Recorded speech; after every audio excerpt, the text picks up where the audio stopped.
Hey guys, welcome to our Day 2 wrap-up of PAX East 2014. I can't How many 14s? I don't know, a number of them? Okay, 19 14s? Yes, at least. Okay. Yeah, but less than 21. I can guarantee you that. Okay, because we'd be on Mars by then. Yeah, roughly. Yeah. Or dead. We'll find out soon! No, we'd definitely be dead. Yeah, well, yeah, Us technically. personally. Yes. Anyway, it's been a long day, and we've got some games to cover, so let's get to it. All damn indie games up in this his house. All right, so first game I touched on. Also whiskey. Also whiskey. First game I touched on was by what's the name here? Deconstruct Team, and it's Gods Will Be Watching. It is a choose your own adventure style Point and click adventure game? Well, adventure would point and click. Yeah, point and click would be accurate. Adventure, not necessarily. Well, even point and click. I mean, point and click adventure games harkens back to like Monkey Island or The Dig or King's Quest or something. Whereas this is more narrative, extremely narrative, selection, choice, make cannibalism. Well, with consequences.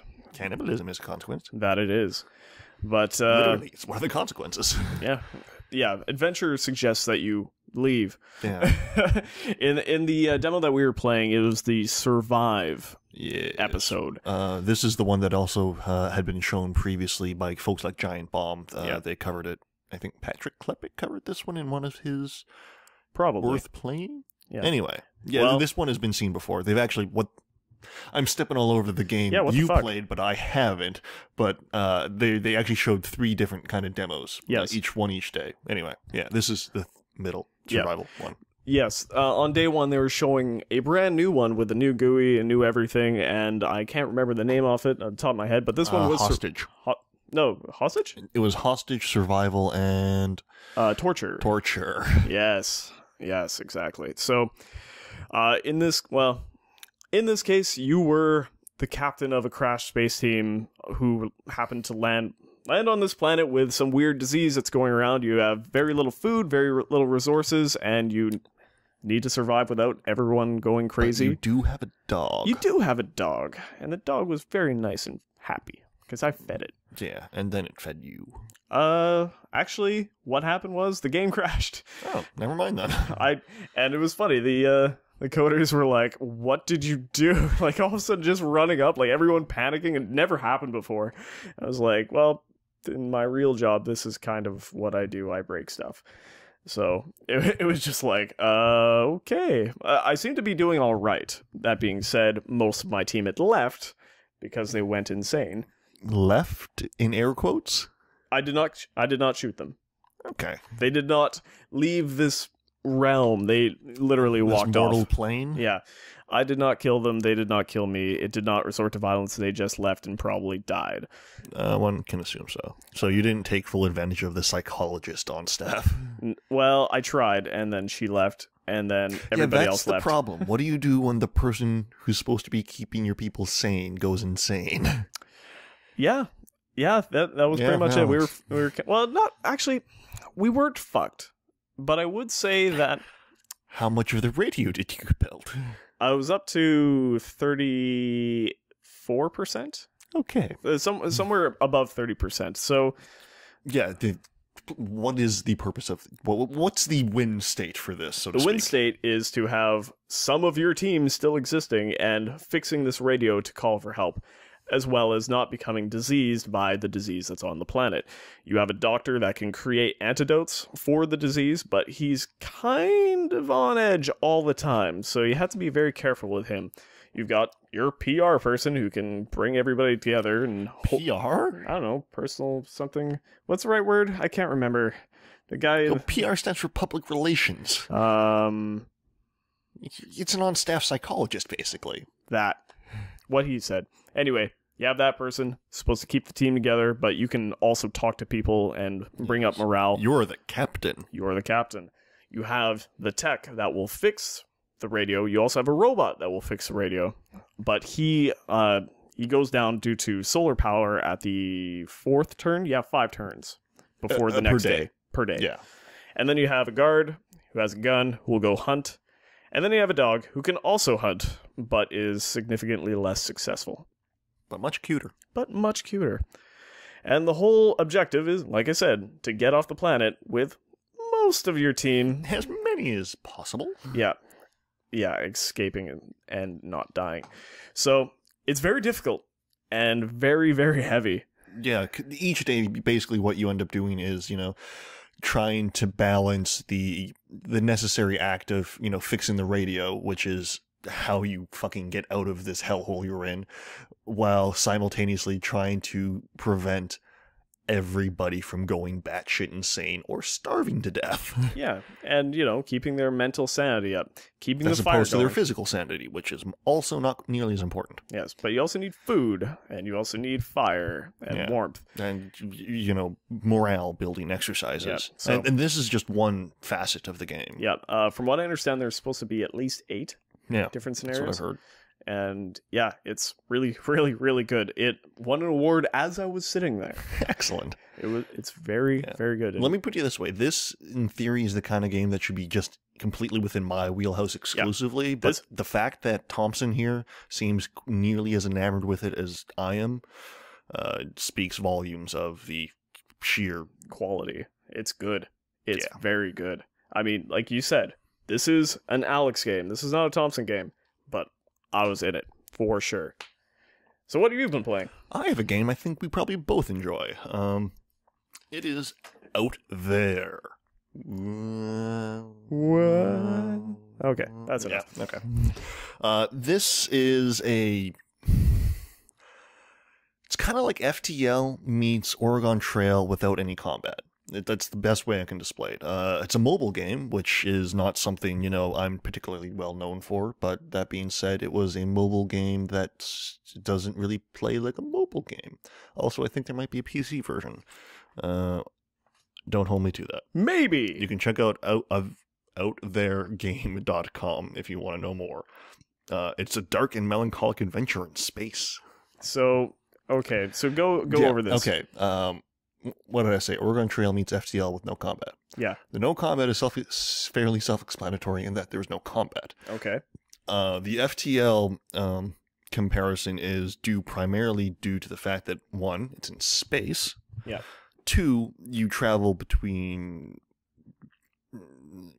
planets / events / different star systems, much in the way that you travel between events / planets / star systems in FTL. Okay. Although in this case, it also has the, I guess, Mass Effect type breakdown where you've got, within a solar system, you've got multiple the possibility of multiple planets with multiple different kinds of resources and a sun.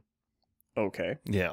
And then Oregon Trail, in that each time you visit a new location, there seems to be some chance of I'm not sure if it's random, but an event occurring, such as, you reach a new solar system and you suddenly realize that you've been engulfed in a cloud of some weird space fog that turns out to be entirely made out of alcohol, like ethanol. Okay. And then you end up with having to decide whether or not you want to, say, shut down all your systems in order to hopefully just kind of breeze through it. Yeah, just float through on your already existing momentum because, hey, space, no friction. Mm-hmm. Or possibly choice B is, ignite your thrusters and try to leave, which causes explosions. I don't know because that's what I certainly thought. So I chose option A and just floated through with actually 0 ill effect. Good. So I'm kind of curious to see what would happen if you picked the other one. I would assume explosions. Possibly explosions. Massive. And then you've got other things like there's basically you've got an upgrade tree, a research tree that you can kind of go through. By default, you've got the ability to, drill in planets for mineral resources like iron to repair your hull. Right.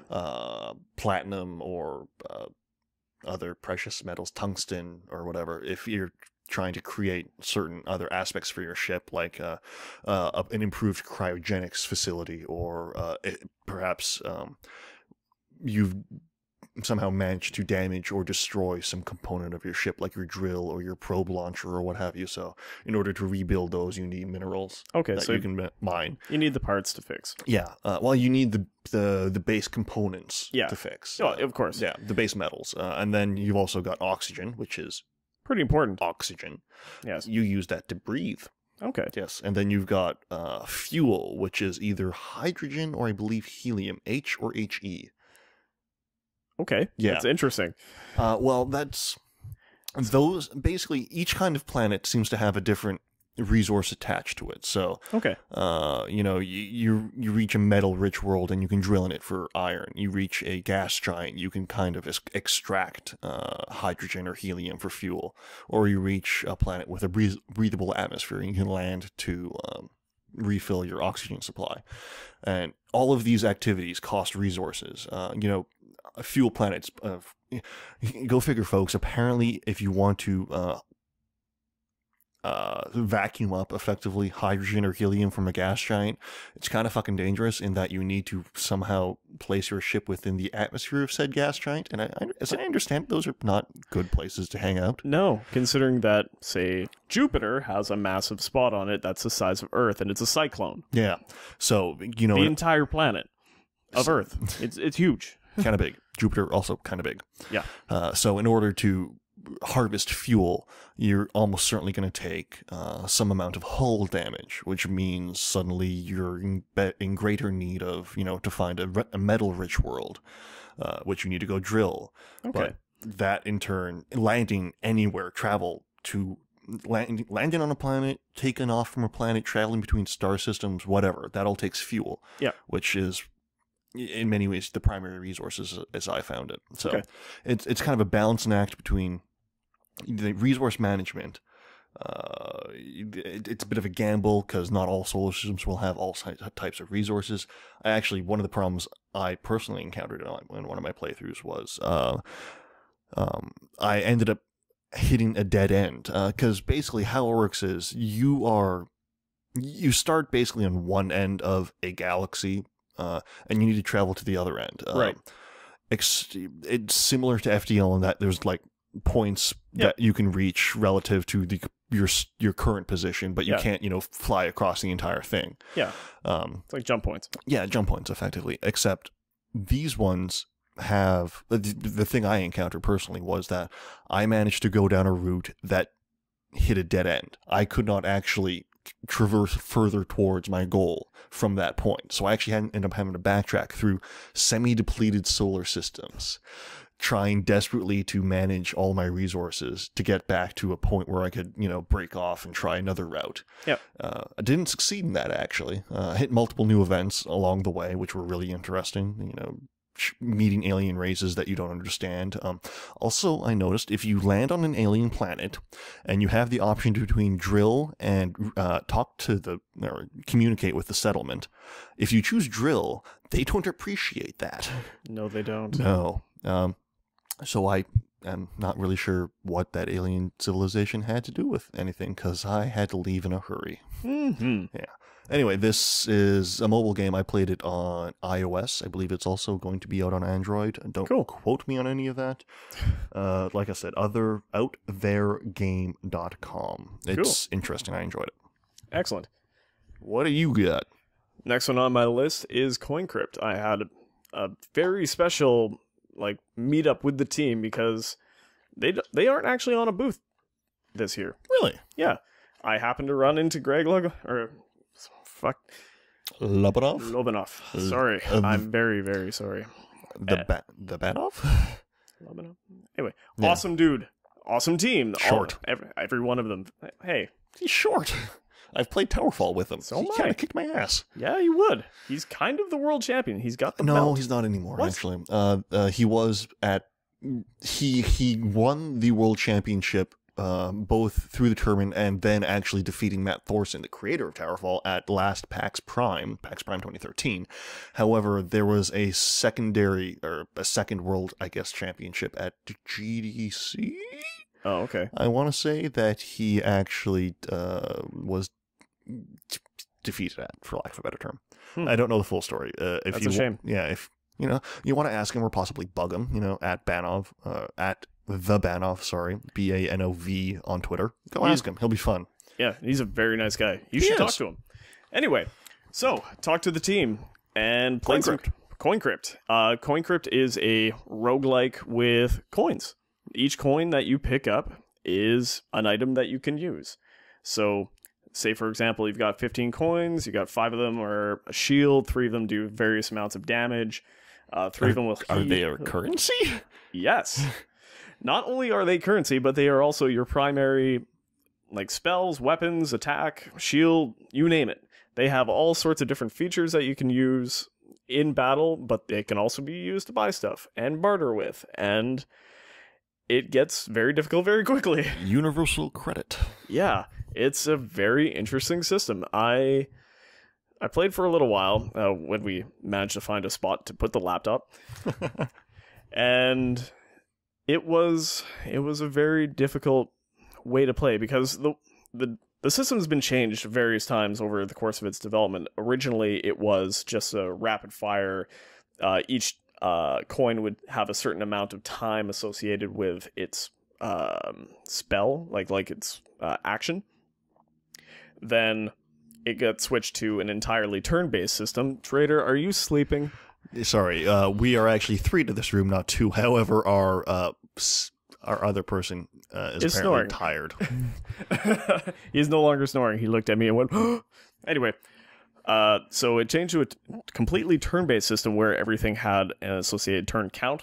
Okay, yeah, that makes a lot of sense. And over the course of last night, actually, it was switched to a hybrid system between the two, where you would still have the associated turn count with it, but each turn would take a certain amount of time.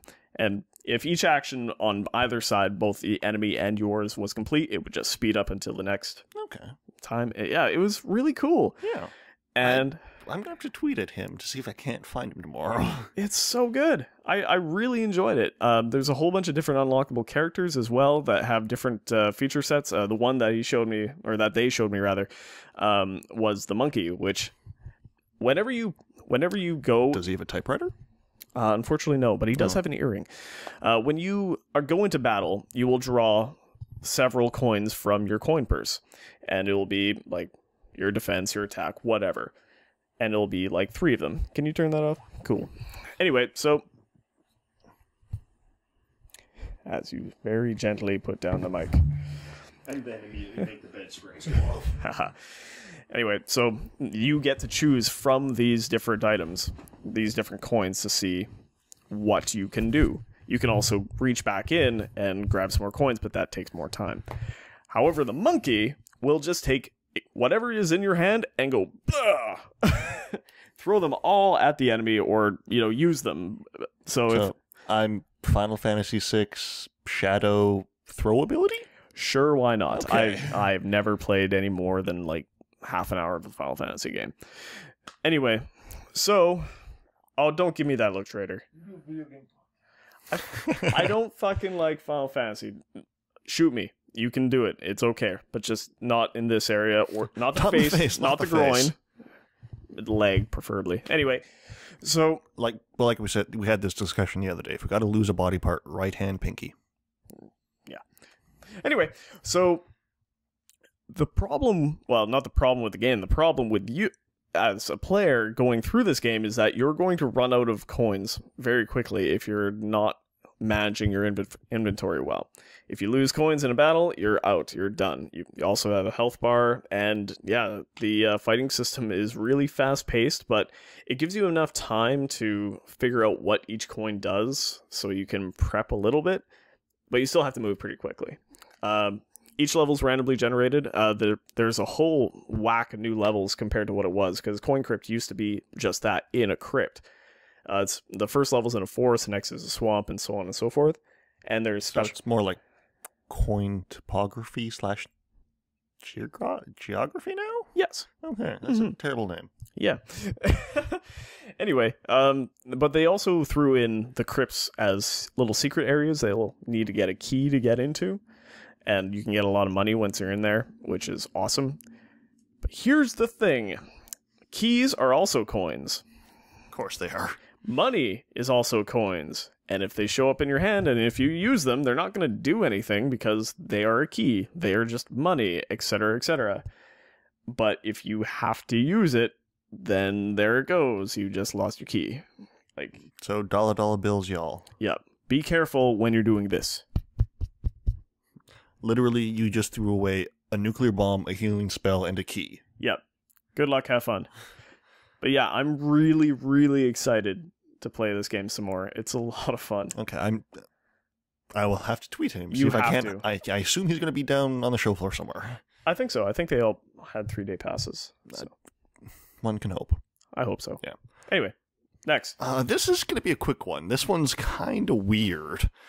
This is basically what we do at least what I do at PAX is I go find the Indie Mega Booth, and then I just find something that has the shortest or no line and sit down and play it.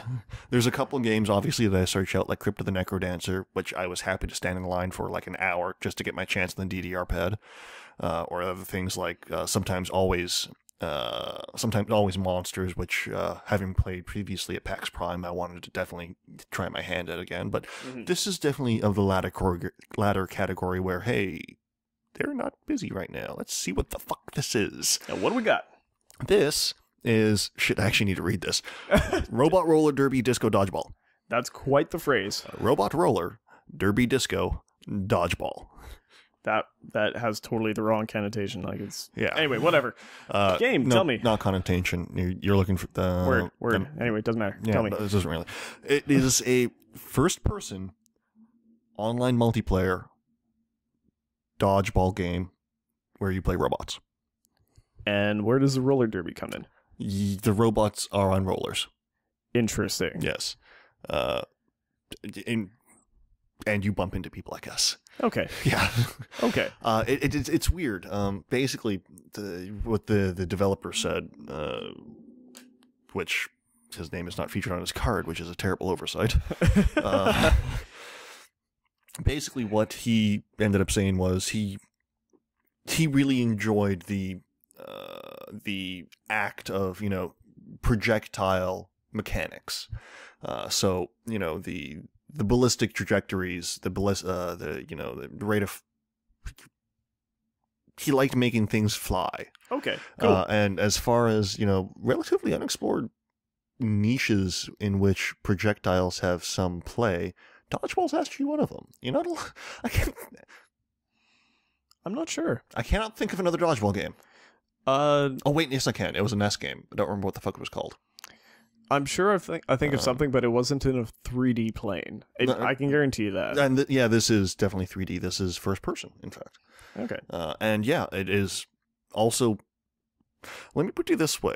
The disco aspect of it is fairly accurate in that it is, black and neon and just pulsating lights and just flashing, glowing. The balls are, basically glow sticks. It's trippy as fuck. But yeah, it's really fun. It's more in the vein of shit. I don't know, maybe Loadout than it is. No, it isn't really. Basically, I cannot think of a proper analog or analogous game to this. In that, for instance, nothing happens instantaneous. Let's put it that way. Basically, if you want to throw the ball, your best bet is to actually hold down the left mouse button to charge it up rather than just clicking immediately, which will be a fairly anemic throw. Okay. Likewise, holding down the space bar will charge up your jump. So if you want to get any height whatsoever, you really need to plan. You need to wait effectively. You need to plan everything. Plan or hope. I don't know. Take your pick. Both? Yeah. I did fairly well. I think I managed to score 11. It was actually a free-for-all game mode in this case, although it is, also team-based. It also follows the standard dodgeball rules in that you can catch the ball, and thus the other player is then out.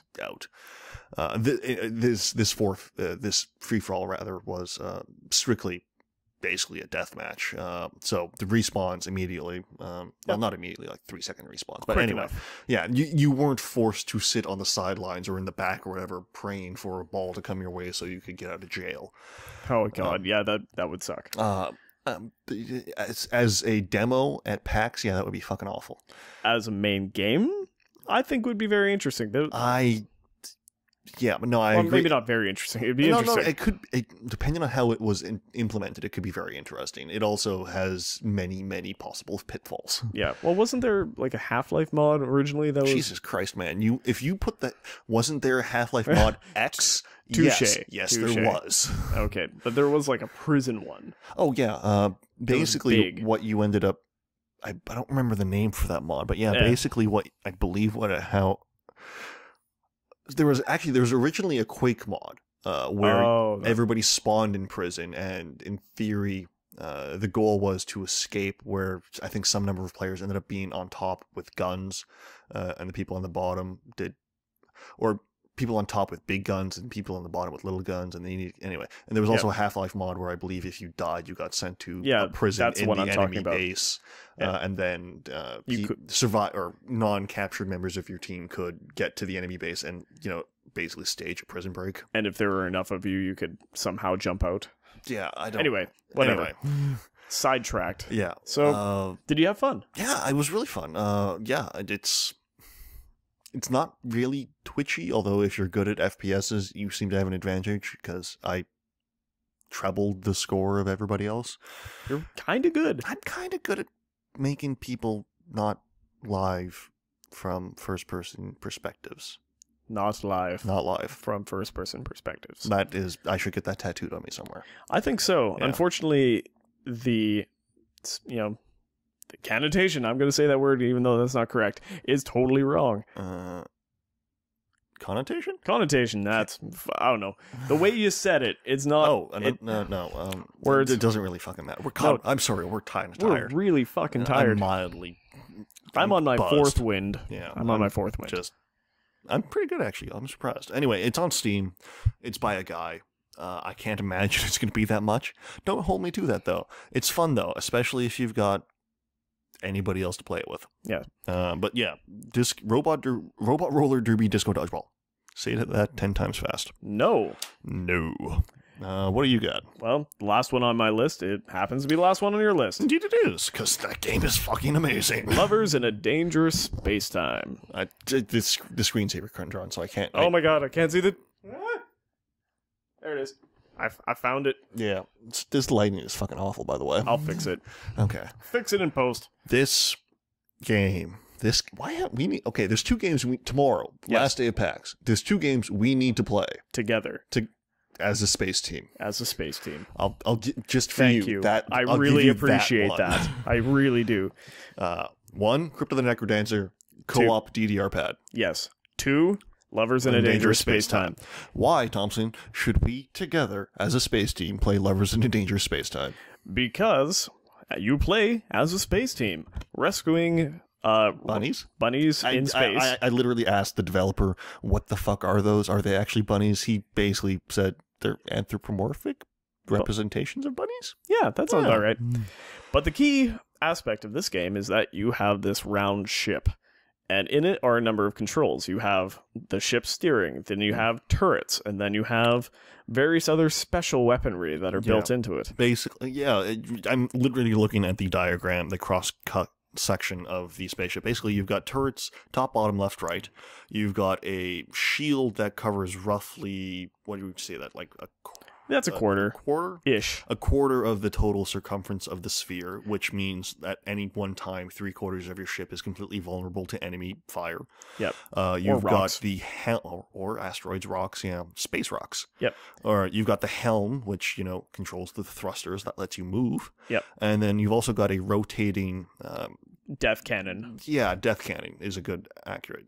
It's one you actually have no control over the placement of, but it just continuously rotates around your ship. Yeah, and it takes a while to recharge. Yeah, so that is your oh shit button. Yeah, that's exactly it. It's just make fire thing go boom, and then yeah. It's a lot of fun. It's so much fun. I played it with a random stranger and had a really great time. I played it with one of the devs. It was fantastic. We made it to the boss, and we killed it. Well, I didn't.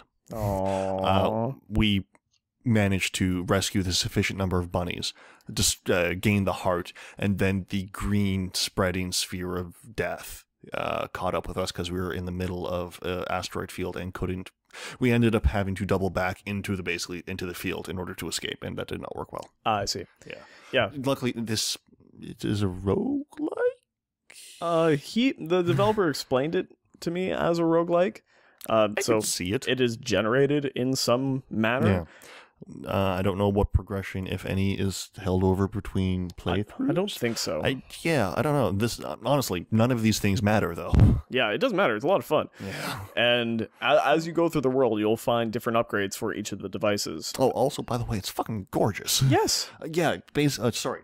To what Thompson was saying is, there are gems. Presents. Yeah, presents. Quite literally. Yeah. Wrapped up boxes. With little bows on top. That come with gems, like the power gem. Or the metal gem. Or the beam gem. Yes. All of them doing various different things to your various different components. Yeah, you put a metal gem in one of your gun turrets, it will have a different effect than if you put your metal gem in your thruster turret, for example. We put it on our shield. It thruster turret. Yeah, that. Yeah.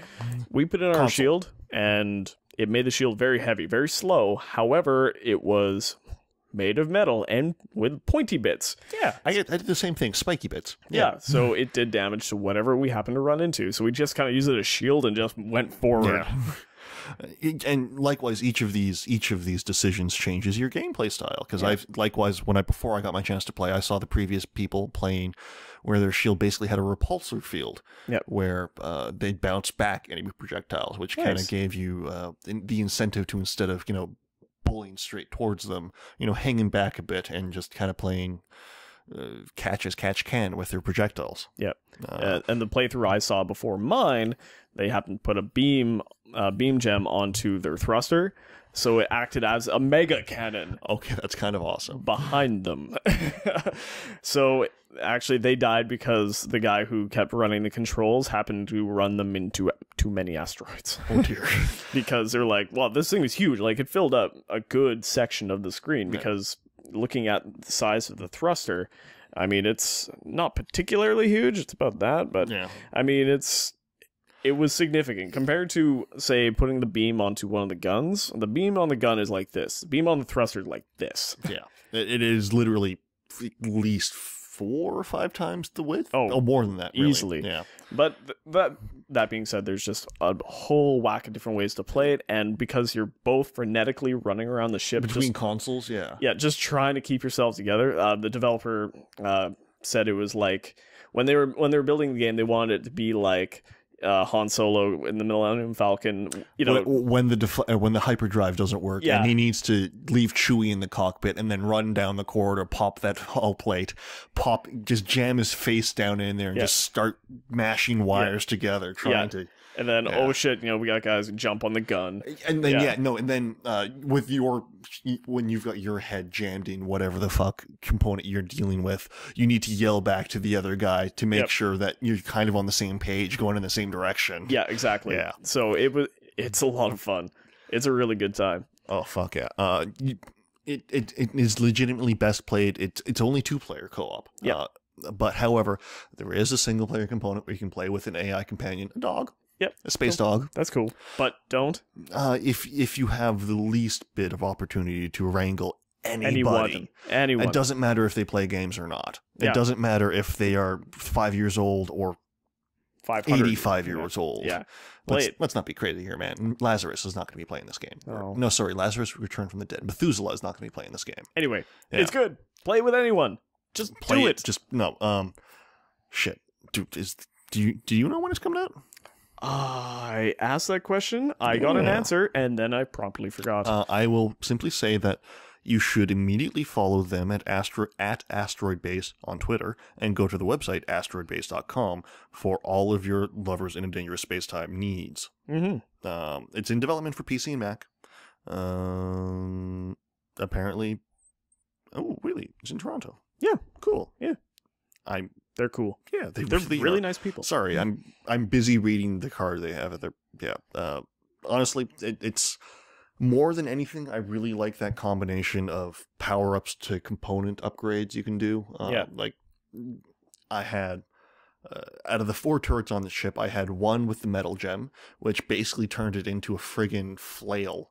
You had a giant metal spiky ball on the end of like a tractor beam that you could like shoot out and wave around. Sweet. Pseudo semi-dangerous though, in that if you retract it too quickly, it will actually hit your hull and damage your ship. Awesome. There's you put your beam upgrade into one of the turrets, you've got a slow firing, recharging sniper cannon. Yeah, which is actually very useful. Yeah. But you put the power gem in there. Basically, you've got a quad barrel machine gun. Mm-hmm. Yeah, there's a whole bunch of different options. I cannot speak to this, but maybe there's more types that we haven't even seen yet. I pretty much guarantee it. Also, cute bunnies. Cute bunnies. Everyone loves cute anthropomorphic representations of bunnies in space and cages. Bunnies. Yeah. Anyway. Yeah. That's what I got. I mean, Lovers in a Dangerous Space-Time, Crypt of the Necrodancer. We need to do that tomorrow. Yeah. But 30 seconds here. It's 2 days in. Favorite games. Favorite games? Crypt of the Necrodancer. Fuck yeah. Definitely up there. Have you played both versions? Have you played on the keyboard? Yeah, I played with the keyboard. I haven't played Dance yet. Okay, I've done. Yeah, we'll do both. Yeah, I saw him playing Dance. Just as I walked up, he fucking died. Anyway. Yeah, Crypt of the Necrodancer. That's one of mine, definitely. Lovers in Dangerous Space-Time, by far. Coin Crypt was a lot of fun. I want to play more of that. You will find out. I'll hopefully find out tomorrow and let you know, folks. Out There was interesting. I don't know. Yeah, it's definitely a good mobile game. PAX is big. PAX is so big. There's so much stuff. Crypt of the Necrodancer, Lovers in Dangerous Space-Time, probably at the top of my list. I mean, technically, but Nuclear Throne, Nuclear Throne and Luftrausers are here, but and there's, always sometimes monsters. Almost sometimes monsters, and then. Oh my god, man. So many games. So many games. Gods will be watching. That was fantastic. I will also hopefully let you know. There's so many good games. But anyway. Yeah, Picking a favorite is hard. We'll talk more tomorrow. Picking a favorite. Yeah, picking to kind of, man, these games are fucking awesome. That would be a good list. It's a huge list. But yeah, I think that's probably enough for now. I want to say one last thing. I don't know if you heard already on Twitter or whatever, but Nuclear Throne now has local multiplayer co-op. What the fuck? You didn't know. You weren't on Twitter, apparently. I'm never on Twitter. Yep, up to 4 players local multi. Oh god, that'll be fucking insane. I know. God, I've already sunk like 40 fucking hours into that game, and it's not even out yet. I know. Oh man, I was right there when Rami did it. I was talking to Maya, and he dropped off the laptop. I'm like, well, what? Huh? What? What? Okay. I'm sorry. I've more or less avoided the Vlambeer booth just because I own all their games already. Yeah. So there's nothing new there for me. But apparently, no, I need to go check out fucking Nuclear Throne again. Mm-hmm. All right. And on that surprise note. On that bombshell. Yeah. Tune in tomorrow for Day 3. Day 3, the final day of PAX East 2014. Yeah. Then I can finally sleep.